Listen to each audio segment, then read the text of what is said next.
안녕하세요. 6월 30일 화요일 새벽 예배를 하나님께 올려드리겠습니다. 기도하십니다. 예수님 감사합니다. 오늘도 예수님 주시는 생명으로 하루를 믿음으로 시작하게 하시니 감사합니다.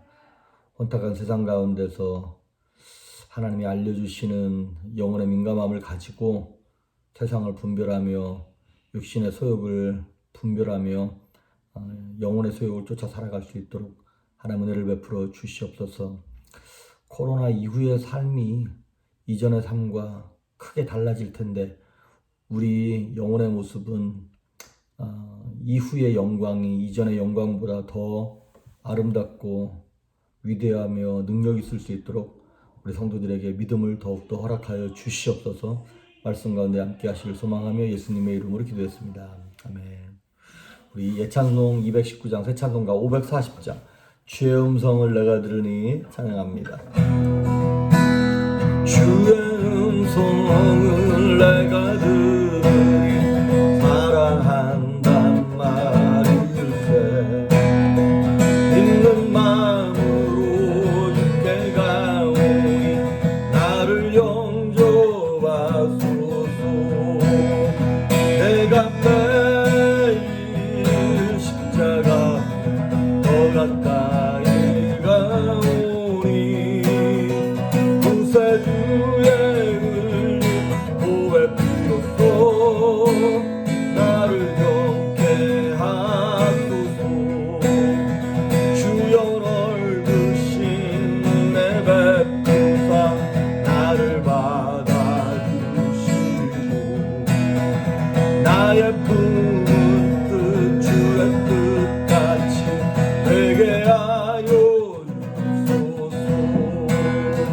내가 매일 십자가 더 가까이 가오니 구세주의 보배 피로써 나를 경케 하소서. 주의 보좌로 나갈 때에 어찌하리 기쁘다. 주의 얼굴 항상 되오니 더욱 친근합니다. 내가 매일 십자가 더 가까이 가오니 구세주의 흘린 보배 피로써 나를 정하소서. 우리 구주의 넓은 사랑을 증량할 자 없으며 주가 주시는 참된 기쁨도 헤아릴 수 없도다. 내가 매일 십자가 앞에 더 가까이 가오니 구세주의 흘린 보배 피로써 나를 정케 하소서.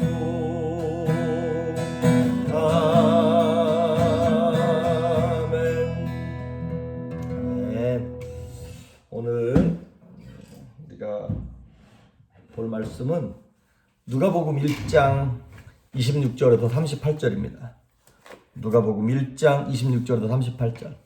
어제 내드린 숙제는 다들 하셨죠? 누가복음 9장 50절까지 읽는 겁니다. 오늘 내드릴 숙제는 누가복음 9장 51절부터 19장 44절까지. 19장 다 읽어도 괜찮습니다. 19장 44절까지. 누가복음 9장 51절부터 19장 44절까지. 오늘 보실 본문 제가 누가복음 1장 26절부터 봉독해 올립니다. 여섯째 달에 천사 가브리엘이 하나님의 보내심을 받아 갈릴리 나사렛이란 동네에 가서 다윗의 자손 요셉이라 하는 사람과 약혼한 처녀에게 이르니 그 처녀의 이름은 마리아라. 그에게 들어가 이르되 은혜를 받은 자여 평안할지어다. 주께서 너와 함께 하시도다 하니 처녀가 그 말을 듣고 놀라 이런 인사가 어찌함인가 생각하매 천사가 이르되 마리아여 무서워하지 말라. 내가 하나님께 은혜를 입었느니라. 보라 내가 잉태하여 아들을 낳으리니 그 이름을 예수라 하라. 그가 큰 자가 되고 지극히 높으신 이의 아들이라 일컬어질 것이요 주 하나님께서 그 조상 다윗의 왕위를 그에게 주시리니 영원히 야곱의 집을 왕으로 다스리실 것이며 그 나라가 무궁하리라. 마리아가 천사에게 말하되 나는 남자를 알지 못하니 어찌 이 일이 있으리이까. 천사가 대답하여 이르되 성령이 내게 임하시고 지극히 높으신 이의 능력이 너를 덮으시리니 이러므로 나실 바 거룩한 이는 하나님의 아들이라 일컬어지리라. 보라 네 친족 엘리사벳도 늙어서 아들을 배웠느니라. 본래 임신하지 못한다고 알려진 이가 이미 6달이 되었나니 대저 하나님의 모든 말씀은 능하지 못하심이 없느니라. 마리아가 이르되 주여 주의 여종이오니 말씀대로 되게 이루어지이다 하매 천사가 떠나가니라. 아멘. 오늘은 이제 마리아가 이거를 수태고지라 그러죠. 메시아를 예수님을 잉태할 것에 대해서 천사가 와서 알려주는 거입니다. 이제 우리 개신교가 천주교로 불편하게 생각하는 이제 이유가 여러 가지가 있죠. 교황에 관한 제도도 마찬가지고 고해성사도 성경적이지 않은 것이죠. 하지만 그 중에 가장 불편하고 이거는 이단적이다라고 생각하는 요소 중에 하나가 무엇이냐면 마리아에 관한 것입니다. 특히 마리아 숭배 사상에 관한 것입니다. 천주교에서는 그런 교리들이 있습니다. 성모 무염시태. 이게 말이 좀 어려운데 마리아는 태어날 때부터 원죄가 없었다는 거예요. 죄가 없었다는 거예요. 그런데 성경은 모든 사람이 죄를 범하였으면 하나님의 영광에 이르지 못한다고 얘기하고 있고 의인은 없나니 하나도 없다고 성경은 명확하게 얘기하고 있는데 마리아가 신도 아닌데 인간인데 죄가 없다고 얘기하는 것도 이게 말이 안 되는 것이고 성모 몽소승천이라 그러더라고요. 말이 좀 어렵긴 한데 이거 뭐냐면 성모 승천설이에요. 그러니까 결국에는 이 땅에서 인생을 딱 끝나고 몸과 영혼이 그냥 바로 하늘로 올라갔다는 거예요. 성경에 그런 기록이 없습니다. 그걸 자꾸 막 만들어내니까 이제 비성경적인 것이고 그 다음에 또 하나는 이제 평생 동정녀설. 그러니까 예수님을 잉태할 때는 동정녀가 맞았죠. 남자랑 관계하지 않고. 하지만 예수님이 장남이고 그 밑으로 성경에 기록된 남자 형제들만 4명이고 자매들은 이름은 기록되어지지 않았지만 복수로 나옵니다. 그러니까 예수님 밑으로 동생만 6인 거예요. 예수님까지 7남매다 이 말이죠. 그리고 이제 천주교에서 얘기하는 게 무엇이냐면 자기들은 본인들은 이제 마리아를 이렇게 하나님처럼 섬기고 숭상하는 게 아니라는 거예요. 그래서 이렇게 얘기해요. 마리아가 예수님의 어머니시고 하니까 꼭 하나님께 아니면 인간과 그 중간에 다리 역할 같이 그런 중보의 역할을 하면 좋지 않겠냐. 마치 자녀들이 아빠한테 혼나고 관계가 안 좋으면 엄마가 중간에서 중재하듯 그런 역할을 하지 않겠냐라고 마리아 역할을 점점점 키우고 있습니다. 그런데 디모데전서 2장도 마찬가지고 로마서 8장도 마찬가지고 성경의 중보자는 예수님밖에 없습니다. 하나님과 우리 사이의 중보자는 오직 예수 그리스도, 오직 성령님밖에 없습니다. 이런 것들. 그래서 이제 참 마리아에 관한 설교나 이런 것들을 하기가 꺼려지고 불편하죠. 그럼에도 불구하고 이제 그런 성모 승천설, 무염시태, 평생 동정녀설 이런 것들은 나중에 그런 마리아가 주장한 것도 아니고 초대교회에 있었던 교리들도 아니에요. 나중에 천주교에서 같이 계속 애드한 거예요. 붙인 거다 이 말이죠. 어쨌든 마리아를 한 개인적인 인간으로 보면 정말 이만한 믿음의 여인이 없어요. 오늘 말씀의 제목은 38절에 보면 마리아가 이르되 주의 여종이오니 이렇게 나오잖아요. 근데 옛날 개혁성경에는 주의 계집종이오니 이렇게 나와요. 오늘 말씀의 제목은 이거예요. 주의 계집종이오니. 오늘 28절과 30절에 보면 하나님께서 부리시는 천사 가브리엘이 마리아에게 나타나서 반복해서 얘기하는 것이 있어요. 뭐냐면 이렇게 얘기해요. 28절에도 보니까 그에게 들어가 이르되 은혜를 받은 자여 평안할지어다. 은혜 받았다는 거예요. 마리아가 은혜 받은 자래요. 30절에도 보니까 천사가 이르되 마리아여 무서워하지 말라. 네가 하나님께 은혜를 입었느니라. 근데 그 얼마나 좋아요. 하나님이 친히 이렇게 천사를 보내서 은혜를 입었다니까 도대체 뭘 주시려고 무슨 축복을 주시려고. 그런데 31절에 보니까 그 축복이 뭐냐면 보라 네가 잉타하여 아들을 낳으리니 이름을 예수라 하라. 지금 마리아는 한 동네에 같이 사는 요셉이라고 하는 청년과 약혼한 상태입니다. 그 당시는 아직 두 사람이 잠자리만 안 했을 뿐이지 그 당시에 약혼은 완전 이제 혼인신고 한 거나 마찬가지예요. 잠자리만 같이 안 할 뿐이죠.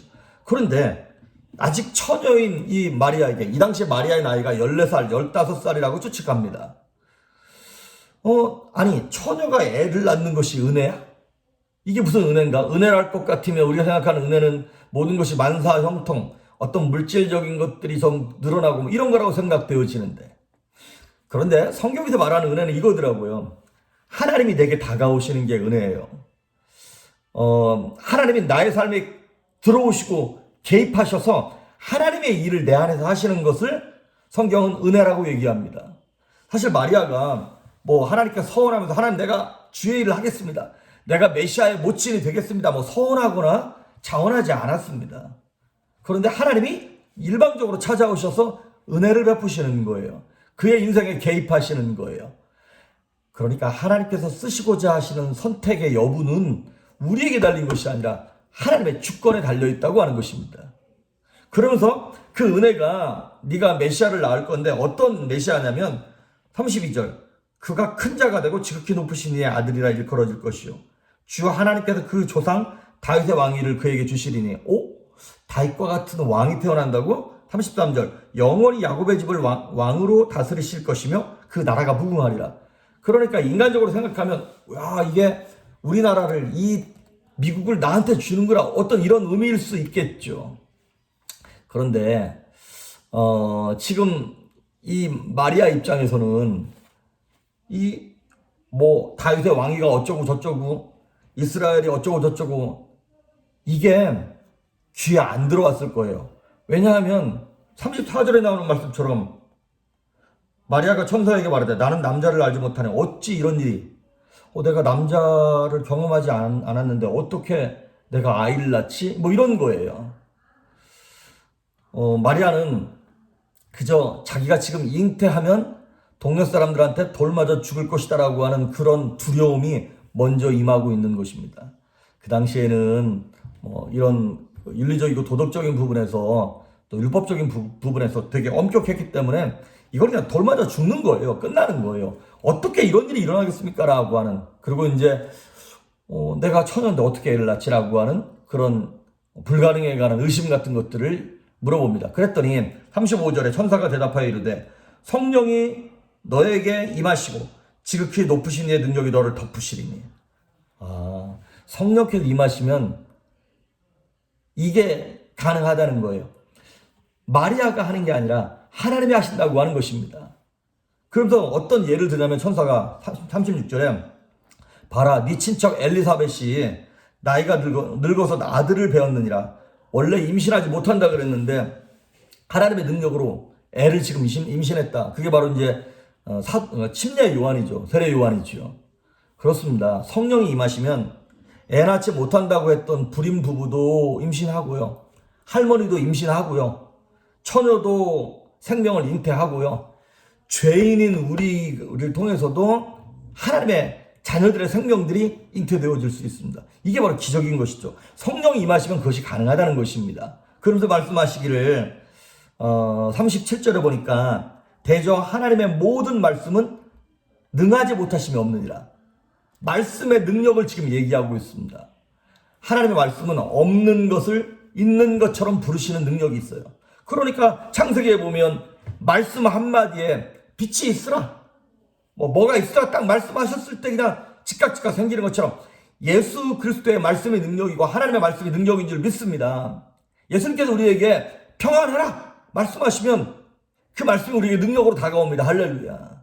기뻐하라 그러면 기뻐하는 것이고, 담대하라 그럼 담대할 때 하나님의 말씀이 능력이 있어서 기적이 우리 안에서 나타날 수 있게 되는 것입니다. 말씀 한마디로 이 파도가 잔잔해지고, 말씀 한마디로 기적이 나타나고 병자가 치료되어지는 하나님의 말씀에는 능치 못하실 일이 없느니라 라고 하는 그 말씀을 오늘도 붙잡을 수 있기를 바랍니다. 그 말씀을 딱 듣자마자 마리아가 이렇게 얘기해요. 38절, 마리아가 이르되 주의 여종이오니. 옛날 성경에는 주의 계집종이오니, 좀 여성을 비하하는 말 같아서 쓰기가 좀 꺼려지긴 합니다만은, 하지만 계집종이란 말이 더 맞는 거예요. 이 당시에 종들은 이제 헬라말로 뚫레라 그래, 뚫레. 이거는 노예를 얘기하는 거거든요. 노예는 그냥 말하는 짐승이에요. 주인이 소유하고 있는 물건이에요. 그러니까 여기서 지금 마리아가 주의 계집종이오니, 이 말은 무슨 얘기냐면 나는 주인의 물건입니다, 이 얘기입니다, 여러분. 내 인격이고 체면이고 뭐고, 하나님 말씀하시면 내가 다 내려놓겠습니다. 말씀만 하십시오, 이겁니다. 그러니까 주의 계집종이오니, 이게 이제 뚫레라고 하는 말인데, 계집종이 이게 그러니까 이거예요. 솔직히 말하면 나는 그냥 내 몸을 하나님께 빌려드리겠습니다. 쓰십시오. 나 애 바구니입니다. 내 자궁에다가 성령의 씨앗을, 하나님의 씨앗을, 메시아를 잉태시키십시오라고 자기 자신을 내어드리는 거예요. 하나님께서 모세를 부르실 때도 모세가 그렇게 거부하고 그런 것은 자기가 부족해서 거부한 거예요. 나 같은 게 어떻게 할 수 있을까? 근데 하나님이 결국에는 하나님의 소유니까 모세도 결국에는 순종하고, 이사야도 자기 같은 게 하나님이 이사야를 불렀어. 자기가 너무 부정한 거야. 그랬더니 하나님께서 걱정하지 마. 제단 숯불로 이사야의 입술을 지지는 거예요. 환상 가운데. 내가 너를 거룩하게 해서라도 내가 쓸 거야. 쓰임 받느냐 안 받느냐는 네가 결정하는 것이 아니라 내가 결정하는 거야 라고 말씀하시는 것이죠. 예레미야 같은 경우도 하나님께서 쓰시겠다 그러니까, 하나님 내가 아이 같습니다. 내가 너무나 부족하고 말도 잘 못하고 두려움도 많고, 그랬더니 하나님 이렇게 말씀하시는 거죠. 너는 네가 아이라 그러지 말아라. 내가 너와 함께 하겠다는 것이죠. 우리가 요즘 주일날 사사기 보고 있지 않습니까? 이제 이번 주에 보게 될 사사가 여자 사사예요. 드보라. 그리고 지난주에 봤던 사사도 왼손잡이 에훗, 장애가 있었던 에훗이었고, 평범하고, 아니 어쩌면 그 평균보다도 못 미치는 사람들이 대부분이었다는 것이죠. 그런데 하나님이 주인을 쓰시겠다는 거예요. 내가 쓰겠다. 내가 부족하든 뭐하든 나는 애 바구니니까, 뚫레. 나는 주님의 계집종이니까, 나는 주님의 종이니까. 그렇게 하고 난 다음에 이렇게 얘기하는 거예요. 말씀대로 이루어지리이다. 다른 것대로 움직이는 것이 아니라 하나님의 말씀이 생명이니까. 생명 되시는 하나님의 말씀이 선포될 때는요, 선포되는 것으로 끝나지 않습니다. 항상 말씀은 뭘 요구하냐면 믿음의 순종을 요구합니다. 그리할 때 말씀이 생명 있게 전달되는 것이에요. 그러니까 예수님께서 그 예루살렘 입성하실 때, 야, 너 가서 나귀 갖고 와라. 아무 나귀랑 갖고 와. 이거 왜 가져가냐 물어보면 뭐라 그러죠? 주가 쓰시겠다 하라. 그 나귀 가져가려고 했더니 주인이, 누가 왜 가져갑니까? 내 건데? 우리 예수님 쓰시겠다 그러는데 내드리는 거예요. 왜? 우리 게 아니니까, 내 게 아니니까. 우리는 내 것을 주장할 수 없는 노예들입니다. 종들입니다. 하나님, 내 인생을 사용하시고, 내 재능을 사용하시고, 물질을 사용하시고, 내 부족한 성격과 이런 것들을 사용해달라고 자신을 뚫레, 계집종으로 한번 내드려 보시길 바랍니다. 비록 이 마리아가 이런 일을 겪으면서 자기가 생각한 은혜는 아니었을 거예요. 하지만 힘든 것이지만 순종했더니 만대의 복을 받는 여인이 되었습니다. 마리아보다 크게 순종한 여인이 누가 있나요? 이렇게 말씀을 통해서 딱 기적을 체험하니까 나중에 이제 누가복음 2장에 보면 천사들이 이제 목자들에게 예수님의 탄생에 관한 이제 얘기를 이렇게 전달해줘요. 그래서 이 목자들이 와서 마리아와 요셉에게 예수님 탄생한 걸 보면서 천사들이 한 얘기를 쭉 전달해줘요. 그랬더니 누가복음 2장 19절에 이렇게 나와 있어요. 제가 읽어드릴게요. 2장 19절. 마리아는 이 모든 말을 마음에 새겨 생각하니라. 남들은 그냥 스쳐 지나가는 말들도 행여나 그 안에 하나님의 말씀이 담아있으니까 마음에 담아두기 시작하는 거예요. 누가복음 2장 51절에도 보면 예수님 12살 때 예루살렘 성전에 갔다가 잊어버리거든요. 그래서 3일 만에 다시 찾아요. 너 왜 이렇게 말 안 듣고 안 따라왔어? 그랬더니 소년 예수가 이렇게 얘기하는 거예요. 51절에 예수께서 함께 내려가서 나사렛에 이르러 순종하여 받드시더라. 그 어머니는 이 모든 말을 마음에 두니라. 어떤 말? 예수님은 무슨 말을 했냐면, 내가 우리 아버지, 하나님 아버지 집 성전에 있어야 될 거를 알지 못하셨나이까? 이 말을 한 것을 마리아는 마음에 담아두고 있는 거예요. 하나님의 말씀을 한번 기적을 경험했으니까 그 다음부터는 하나님께서 조용하게 말씀하셔도, 다른 사람에게 말씀하셔도, 환경을 통해 말씀하셔도 다 들리는 거예요. 언제 들리나요? 나를 내어드렸을 때. 할렐루야. 나를 주님의 계집종으로, 바구니로, 나를 주님의 종으로 내어드렸을 때 하나님의 말씀이 들리기 시작합니다. 들리면 그때 순종하면 기적이 나타나는 거예요. 그러고 난 다음에 마리아의 인생을 보십시오. 한 번도 자기를 높이거나 예수님의 모친으로서 특권을 행사한 적이 없습니다. 나중에 천주교가 엉뚱하게 막 교리를 만들어서 그런 것이지 그의 인생은 너무나 겸손했고 십자가의 자리까지 끝까지 순종하면서 가는 거예요. 오늘도 이 말씀을 붙잡고 주의 계집종이오니 말씀대로 내게 이루어 주십시오라고 고백하심으로 하나님의 말씀이 평생 들려주고 기적이 나타날 수 있기를 주의 이름으로 축복합니다. 기도합니다. 예수님 감사합니다. 우리는 다 주님의 종입니다.